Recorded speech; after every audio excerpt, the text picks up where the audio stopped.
بالبينات والزبر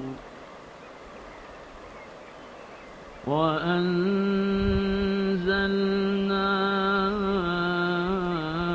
إليك الذكر لتبين للناس ما نزل إليهم ولعلهم يتفكرون.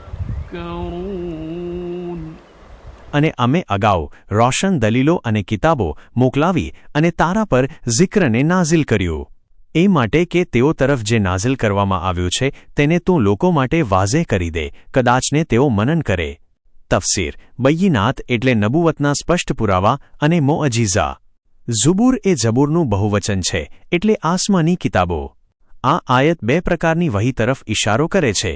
એક વહી જે કુરાન છે અને બધા લોકો માટે છે, અને બીજી વહી જે કુરાનની તફસીર અને વ્યાખ્યા છે જે ખાસ પૈગંબર માટે છે. એટલે કુરાન ઉતારાયું અને તેની સાચી સમજ પૈગંબર દ્વારા લોકો સુધી પહોંચાડવામાં આવી. પૈગામ 1. પૈગંબરો મોઅજીઝા અને આસમાની કિતાબો સાથે આવ્યા જેથી લોકો સાચું અને ખોટું ઓળખી શકે. 2. પૈગંબર પાસે સમજાવી શકે તેવા પુરાવા પણ હતા અને આસમાની કિતાબો પણ હતી. 3.